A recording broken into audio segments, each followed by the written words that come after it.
Vou chamar nosso irmão Henrique. Nosso irmão Henrique, mais uma noite, ele tem uma palavra abençoada para nossas vidas. Amém?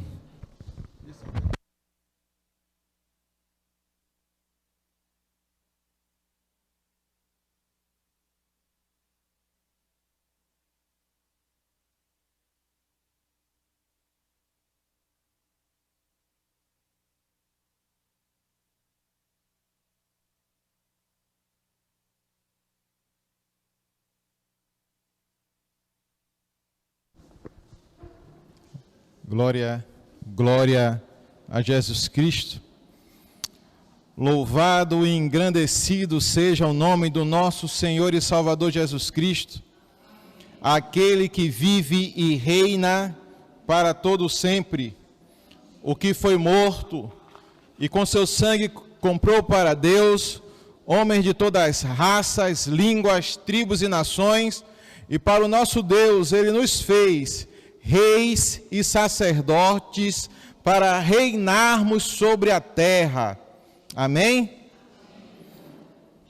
Abra as suas Bíblias no livro de Romanos, carta à igreja do nosso Senhor Jesus Cristo, que está em Roma, no capítulo 1.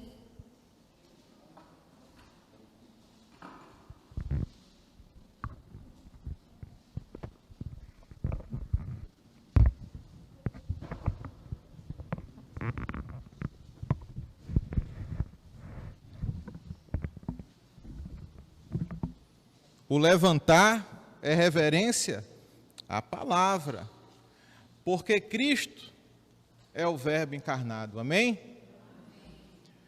No capítulo 1, no versículo 1, apóstolo Paulo, ele se apresenta à igreja da seguinte forma: Paulo, servo de Jesus Cristo, chamado para apóstolo, separado para o evangelho de Deus, amém? Vou ler de novo, vamos ler juntos. Paulo, servo de Jesus Cristo, chamado para apóstolo, separado para o evangelho de Deus. Eis a tua palavra, uma porção poderosa, porque tudo o que vem do céu vem com a glória de Deus. Que ela faça milagres em nossos corações. Em nome de Jesus, amém. Vamos assentar, amados.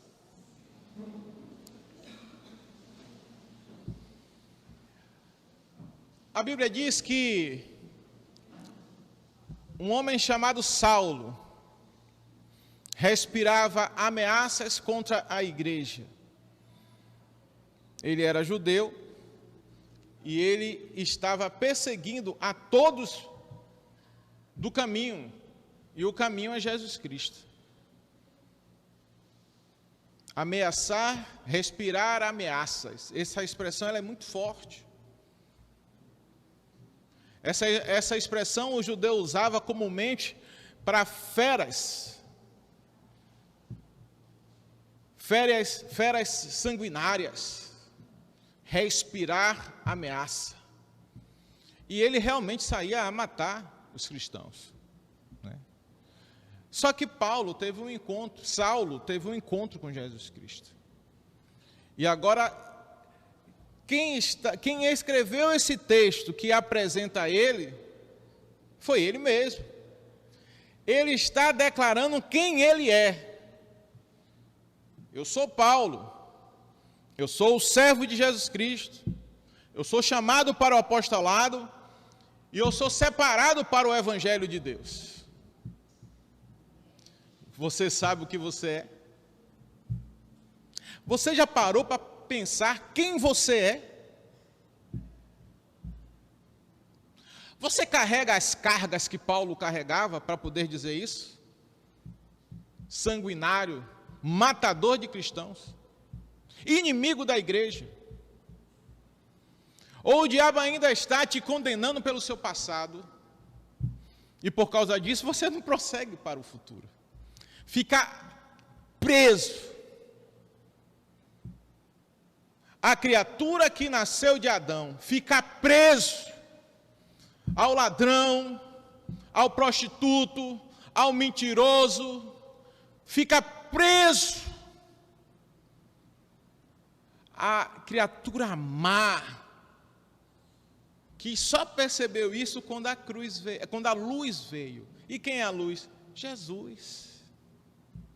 A Bíblia diz que só o Espírito Santo nos dá consciência do pecado, da justiça e do juízo.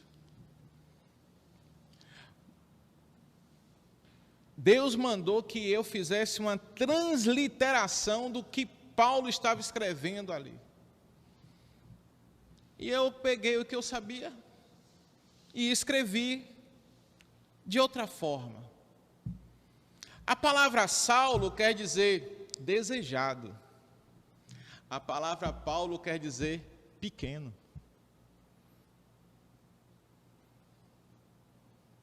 Irmão, se a gente não se humilhar diante de Deus, a gente nunca vai mudar. A gente nunca vai desfrutar da liberdade. A gente tem que aprender a se anular, a ser nova criatura.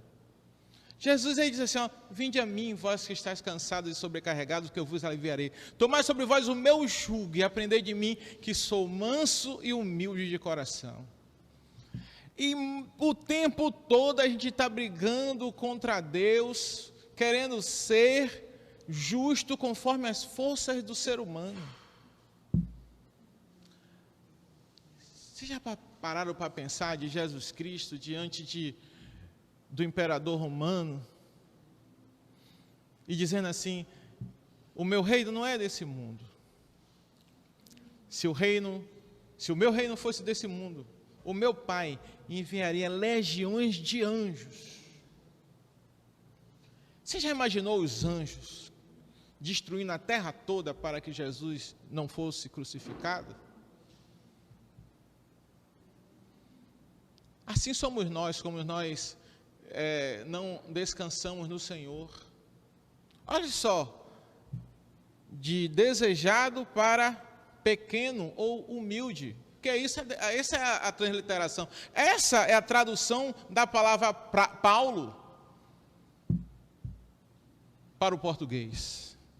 Servo é escravo. As pessoas informam de forma que a gente seja menos agredido, mas eu quero lhe dizer, sem circuncisão no coração, ninguém vai ver Deus. E circuncisão é uma agressão ao nosso físico. E não adianta eu chegar para você, servo vem de dolo, que quer dizer escravo, a tradução fiel da palavra. Aquele que pertence a alguém. Então Paulo deixou de ser fariseu dos fariseus, judeu, para ser escravo de Jesus Cristo, chamado para evangelizar o mundo, porque o apostolado é o chamado de fazer igrejas, de explorar os territórios, espiritualmente falando, e implantar igrejas. E Paulo sabia o chamado que ele tinha. Qual o chamado? Ele, quando ele vai diante do rei Agripa falar de si mesmo, ele descreve a visão como foi. Ou seja, ele não se esqueceu da missão que ele tinha, de levar o evangelho aos gentios, chamado para evangelizar o mundo.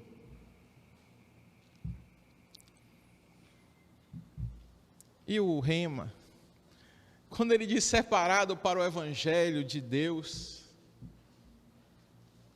eu não sei o que vocês estão pensando, em como vocês vão analisar isso, mas trazendo para o meu entendimento, que ele foi criado esse entendimento baseado no que estava escrito. Eu nunca poderia entender o que eu entendi se não tivesse escrito. E o Evangelho de Deus é o quê, irmãos? Que um homem nascido de Adão teria agora acesso ao Santo dos Santos, seria enxertado na videira verdadeira e iria ressuscitar com Cristo. E ele não estava falando de mim, nem de você, ele estava falando dele, porque era ele que estava se apresentando. Então eu botei a seguinte expressão: separado para ressuscitar em glória. A briga com seu marido em casa fez você esquecer da salvação? A sua falta de dinheiro, ou o seu dinheiro gasto errado, ou o prejuízo de alguma aplicação que você fez você esquecer, se irritar tanto e se esquecer da ressurreição, da vida eterna em Cristo, da glória da segunda casa, das ruas de ouro, da árvore, do acesso à árvore da vida, do rio que desce do trono de Deus, da glória do Senhor resplandecendo todo aquele planeta que é a Nova Jerusalém Celestial. Nós precisamos ter caráter cristão. Nós temos que ter cravado em nosso coração as verdades bíblicas. Paulo vinha de um passado tenebroso, matou centenas, talvez milhares de cristãos, mas depois de encontrar-se com Jesus, o diabo não conseguia roubar da mente de Paulo quem ele era. E o principal motivo dele estar guardado na convicção de que ele era pequeno, que ele era escravo de Cristo, que ele foi chamado para evangelizar e que ele tem como destino, por obediência, ir para o céu, morar na glória desse corpo mortal desfeito e ser refeito num corpo imortal, era porque ele obedecia o chamado. Ele não era negligente. Ele não questionava Jesus, ele aprendeu a não questionar Jesus. Ele aprendeu a obedecer Jesus Cristo. Quantas coisas estão nos desviando da verdade do Evangelho? Quantas distrações estão impedindo que o processo de transformação da nossa personalidade aconteça realmente em nós? E não pense que ele está falando aqui é uma pessoa que já atingiu o propósito de Deus. Não, irmãos. Deus falou comigo. Falou para mim. O seu problema, a sua tristeza, a sua falta de esperança, a sua falta de confiança, é porque você não vive o evangelho que eu mandei você viver. E o evangelho, irmão, consiste em olhar para as pessoas e perceber se elas estão indo para o céu ou não, e se preocupar com a vida delas. E para isso acontecer, você tem que esquecer a sua.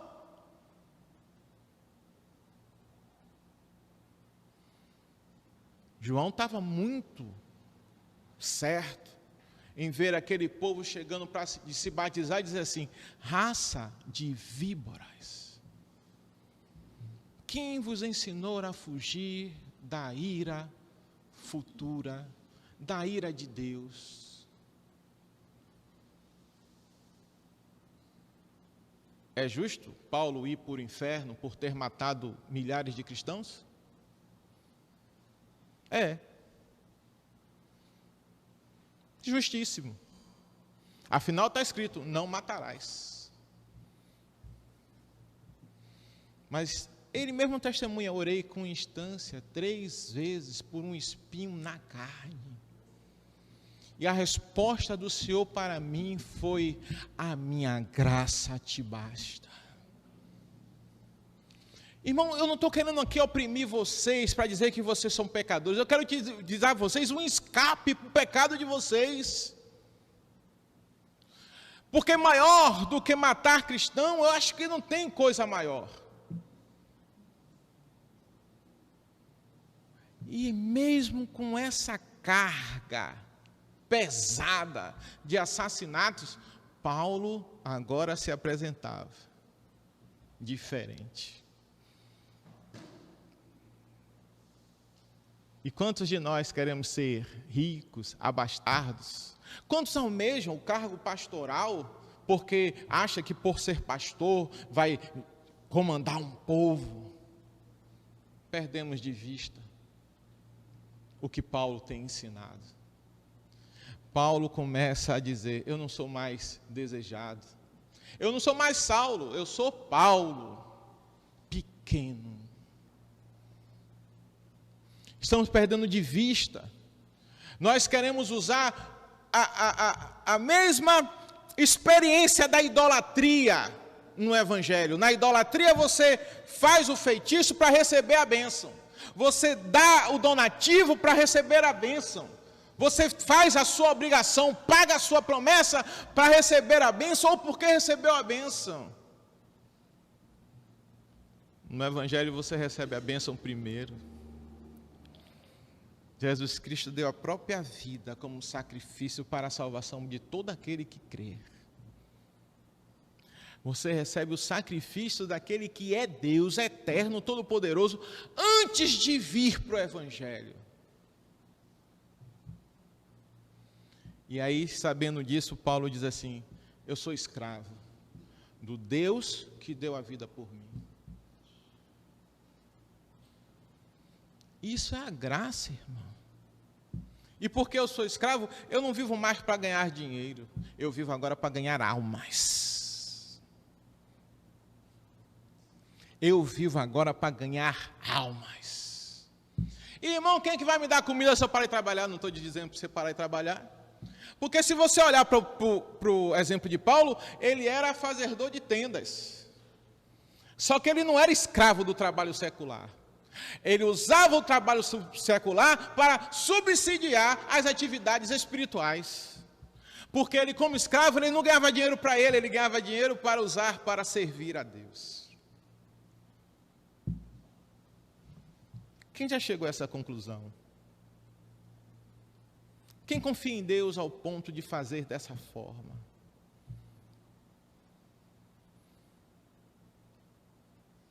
Trabalhar para juntar dinheiro, para servir a Deus. Não estou mandando você dar dinheiro para o pastor, nem para a igreja. Vocês sabem que eu nunca entreguei dinheiro para a igreja? Nunca. Eu sou dizimista e ofertante. Eu sei que quem recebe a minha oferta e meu dízimo é Deus na igreja. Quando eu faço um ato de caridade, ajudo alguém, não estou dando para aquela pessoa, não. Eu estou dando para que aquela pessoa saiba que um cristão, ou seja, eu estou dando para a glória de Jesus. Vocês já aprenderam a administrar as suas posses dessa forma? Paulo aprendeu. E a Bíblia diz assim, sujeitai-vos, pois, a Deus, resisti ao diabo, e o diabo fugirá de vós. Satanás não chamava mais Paulo de assassino. Porque quando Satanás via Paulo, não via um matador de cristãos. Satanás via um exemplo vivo do Evangelho do nosso Senhor e Salvador Jesus Cristo na face da terra. Satanás via Cristo em Paulo.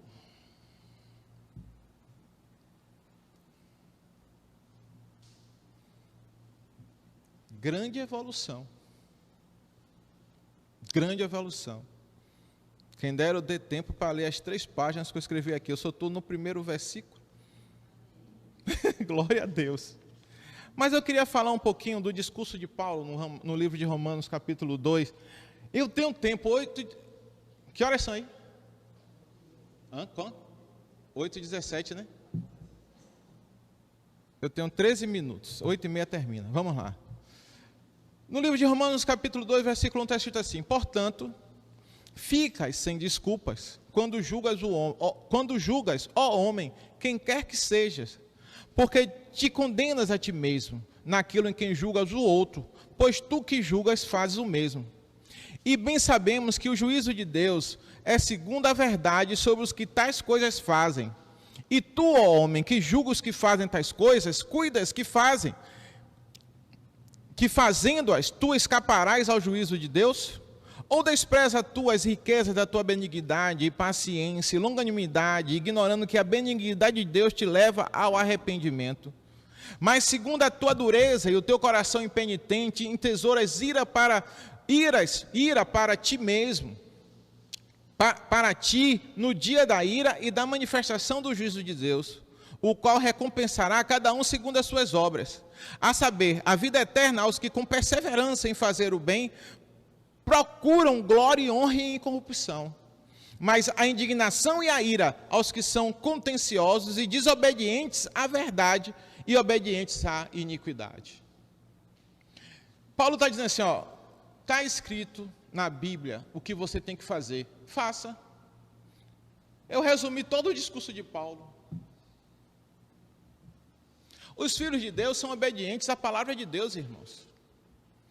O profeta disse, o homem de Deus disse, meu irmão, olhe, quem fala segundo a Bíblia, fala segundo Deus. Quem não fala segundo a Bíblia, não é de Deus.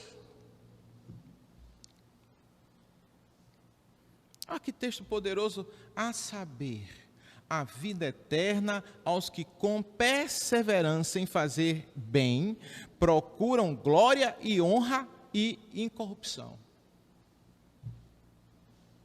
Existe glória fora de... Estou falando glória permanente. Glória poderosa fora de Jesus Cristo. Porque existem várias glórias. Mas aquela que nunca... Aquela luz que brilha de eternidade a eternidade. Só em Jesus Cristo, não tem outro lugar. Versículo 11, porque para com Deus não há distinção de pessoas, porque todos os que sem lei pecaram, sem lei também perecerão, e todos os que sob a lei pecarem, pela lei serão julgados. Entenda pecado como errar diante da lei. Pecado é errar o alvo, e o alvo é a lei. E Paulo está trazendo aqui, no tempo da graça, a atenção para a igreja, para a lei. Que lei é essa? A lei de Moisés. Que nos pontos que tem que ser alteradas, foram alteradas por aquele que pode alterar, que é Jesus Cristo. Mas nas outras coisas, irmãos, continua a mesma coisa. Quando a lei foi estabelecida, o povo de Israel estava debaixo de um governo teocrático. Teocracia, teo é Deus, cracia é governo. Então, o povo era governado por Deus. A Bíblia diz, irmãos, que a sombra da nuvem dava sombra a todo o arraial de Israel durante o dia, e o calor das colunas de fogo aquecia no frio do deserto. Deus falava através de Moisés. Deus trovejava, relapejava no monte, saraivas de pedras. É tão poderoso aquele momento onde ele entrega as tábuas da aliança, que foram lavradas por Deus e escritas pelo dedo de Deus. E a gente tem uma tendência a pensar que na nova aliança tem um Deus diferente. Não. Jesus não veio trocar a lei, Jesus veio cumprir a lei. E Paulo usa a lei de novo aqui para dizer, porque para com Deus não há distinção de pessoas, ou seja, ele está falando entre judeus e ímpios. Agora, a lei que era só para os judeus, estão para todos. E ele diz assim, porque todos os que sem lei pecaram, sem lei também perecerão. Ou seja, não importa se você é israelita, se você é judeu, se você fez uma aliança, ou se você foi circuncidado. O que importa é como você reage diante do não matarás, não adulterarás, não darás falso testemunho. Ouve, Israel, só o Senhor teu Deus é o único Deus, por isso a Ele adorarás, a Ele prestarás culto. É sobre essas coisas que Paulo está falando. Um só Deus, um só Senhor, uma só atitude em todo lugar. Não desejar a mulher do próximo, a casa do próximo, a charrete do próximo, o cavalo do próximo.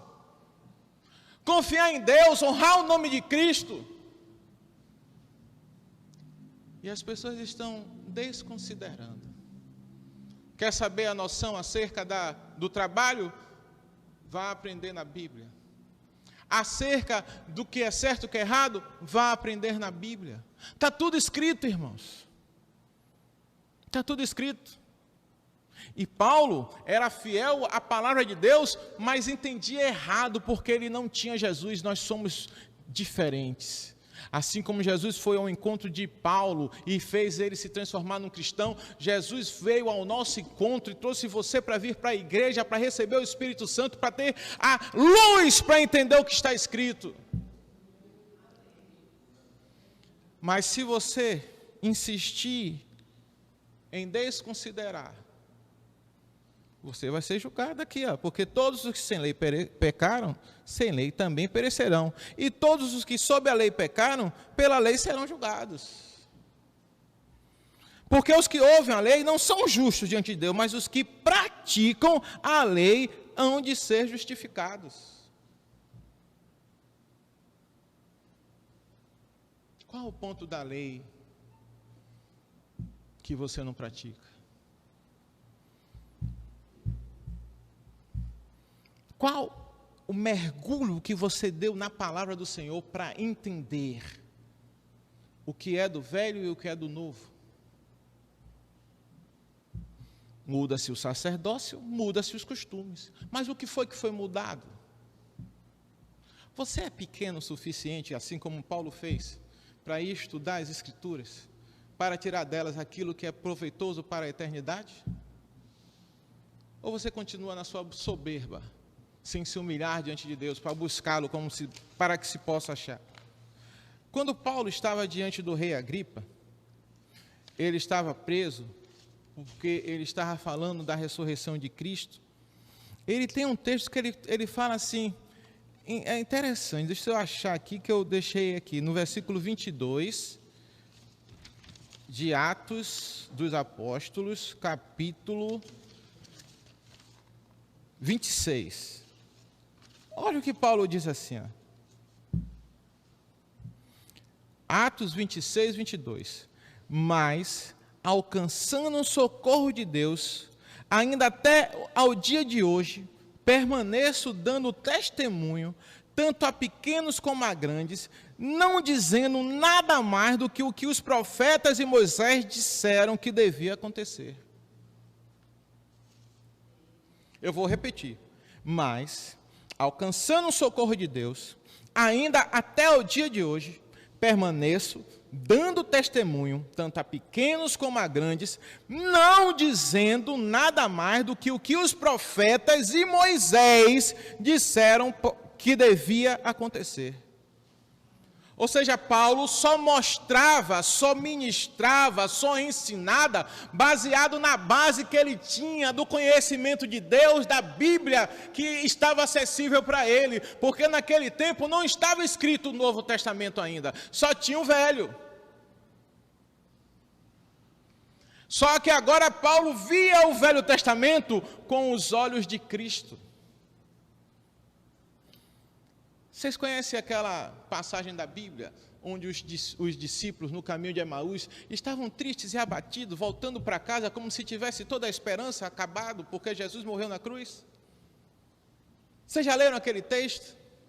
Vocês já leram aquele texto que por quase um dia, os dois discípulos caminharam com Jesus, e eles não enxergavam Jesus? Mas na hora que ele deu a Jesus a honra de partir o pão, ou seja, quando eles entregaram o que eles estavam fazendo, a primazia de Cristo, os olhos deles se abriram. E eles perceberam que Jesus foi que falava. Mas o texto amarrava assim: e percorrendo as Escrituras, Jesus ensinava para eles o que havia de acontecer. Ninguém vai achar Jesus fora da Bíblia, irmão. E o Jesus de fora da Bíblia é a mentira de Satanás para deixar você enganado na sua vida de pecado.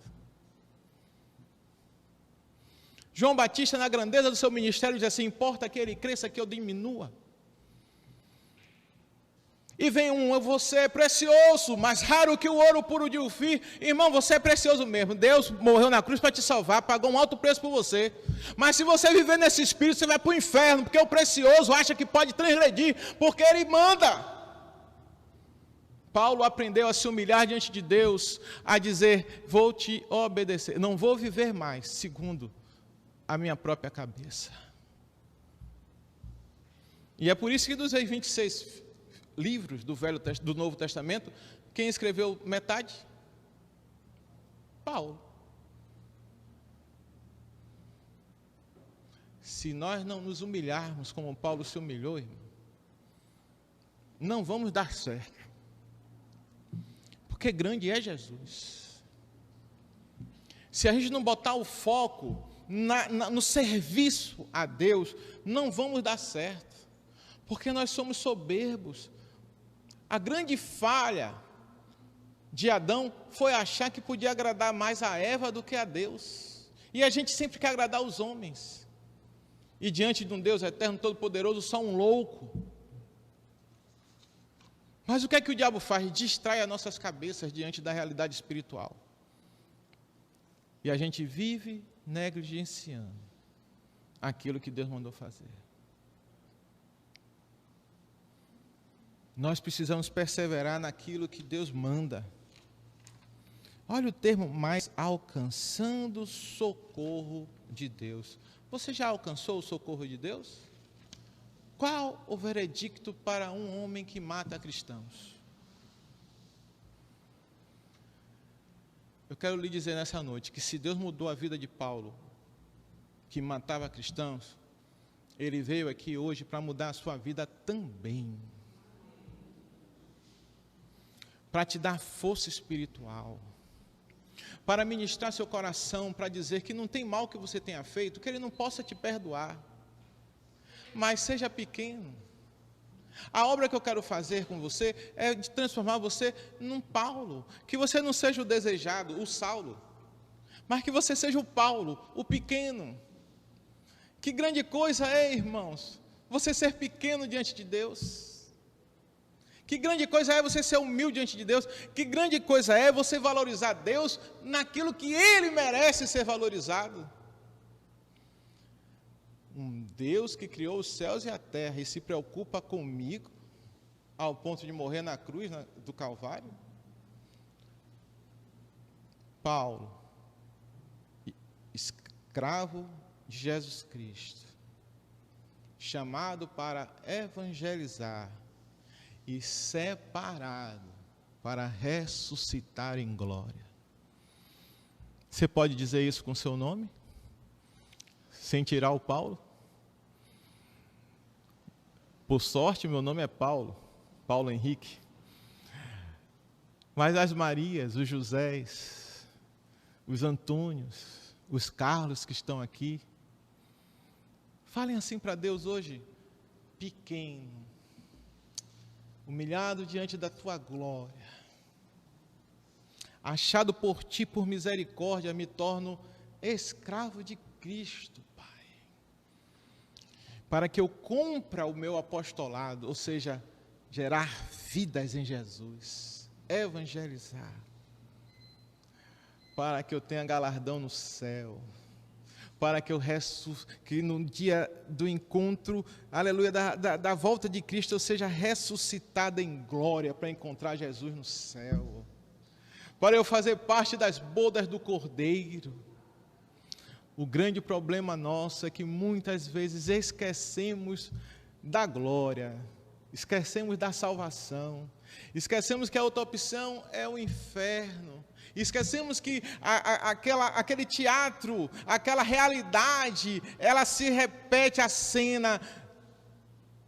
A ordem de Deus, que é a palavra, o engano da serpente, a sedução da serpente no coração de Eva e de Adão,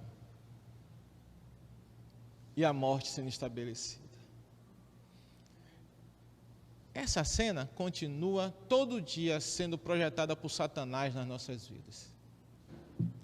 Mas está em você ser pequeno para Deus, ser servo de Jesus Cristo, buscar o crescimento do reino, para que a glória da vitória diante dessa tentação faça com que Satanás olhe para você e fuja. E não você continuar como vítima diante dessa realidade espiritual. Amém? Não tem, irmãos, naquele dia, quando Deus me falou, na última ministração que eu falei com vocês aqui, que a espada do Senhor não está na mão dele, está na boca. Isso dá a palavra do Senhor, ao texto escrito, a Bíblia Sagrada, autoridade e poder para vencer o nosso inimigo. Cabe a nós sermos fiéis. Porque bem foi ministrado aqui pelo grupo de louvor. Tu és fiel a ti. Jesus é fiel a Ele. Jesus é fiel ao Pai.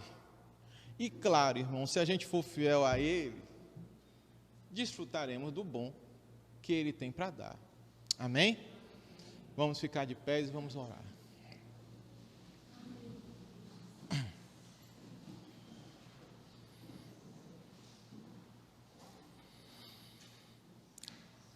Como eu quero louvar, Pai, mas o tempo não deixa.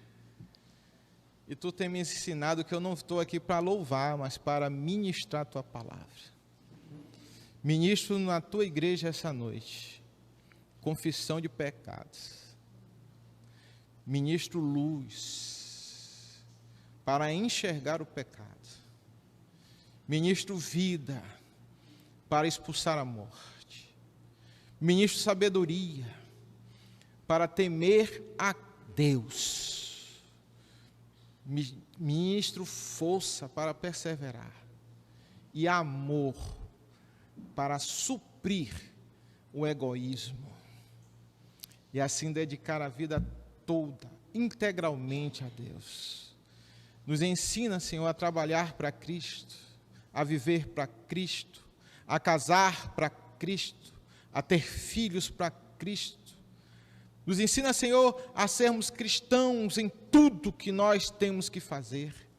Que a prioridade de ser sal e luz do mundo, como imitador de Cristo, ela reine em nós e mate a nossa natureza terrena.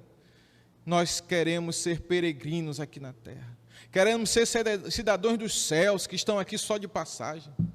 Nos livra dos valores terrenos e nos enche de Cristo, de valores eternos, para não perdermos a nossa oportunidade. Em nome de Jesus. Em nome de Jesus. Amém.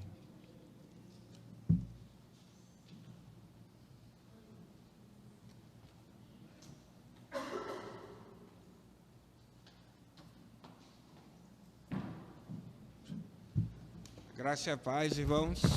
Boa noite a todos. Como os irmãos estão vendo, estamos pintando aqui a igreja, organizando as coisas para esse final de ano. Então, por alguns dias a gente vai estar aí um pouco desconfortável, mas já já vai estar tudo prontinho em nome de Jesus. Louvamos a Deus pela vida dos irmãos, que estão mais uma vez servindo ao Senhor também nesse propósito. Irmãos, antes da gente orar, quarta-feira que vem nós vamos ter a profissão de fé para o batismo, que faremos no dia 3. No culto de ceia, faremos o batismo dos irmãos que estão se preparando. Então, na próxima quarta, teremos a profissão de fé. Então, quero contar com a presença dos irmãos aqui, ok? Irmãos, a gente não resiste a Deus, a gente se sujeita a Deus, a gente resiste ao diabo. Então, não resista ao Senhor. Quando o Senhor te chama a atenção, quando o Senhor fala algo com você, quando o Senhor incomoda o seu coração, se sujeite a Ele. O diabo a gente resiste e ele foge. Mas do Senhor a gente se sujeita a Ele, a gente se rende a Ele. Faça isso hoje em nome de Jesus. Se renda ao Senhor. Amém? Vamos orar então, agradecendo ao Senhor. Feche os olhos, ore junto comigo. Se você concorda com a minha oração, você pode repeti-la aí no seu lugar mesmo. Senhor meu Deus, eu me rendo a Ti nessa noite. Eu saio daqui como um escravo do Senhor, como um servo do Senhor. Eu entrego a Ti a minha vontade. Eu quero, Senhor, que a minha comida seja a Sua vontade. Então, nessa noite, quero me render a Ti, dobrar meus joelhos diante do Senhor, lançar todas as minhas armas no chão, todas as minhas justificativas no chão, Senhor, e me render completamente a Ti. Em nome de Jesus, recebe a minha vida. Em nome de Jesus, Pai, recebe a vida de cada um dos Teus servos que nessa noite está fazendo essa oração. Recebe, Senhor, a Sua igreja na Tua presença. Queremos descer à casa do oleiro. Queremos ouvir a Tua palavra. Queremos estar na roda e nas mãos do oleiro. Trabalha em nossas vidas, Pai, em nome de Jesus. Que a graça do Senhor Jesus, o amor de Deus, o nosso Pai, e a comunhão e a consolação do Espírito Santo esteja com cada um de nós, com as nossas famílias e também com a igreja do Senhor, desde agora e para sempre. Amém. Amém. Lembrando também, irmãos, que sexta-feira tem o Congresso de Louvor. Então, esperamos os irmãos aqui. Deus abençoe.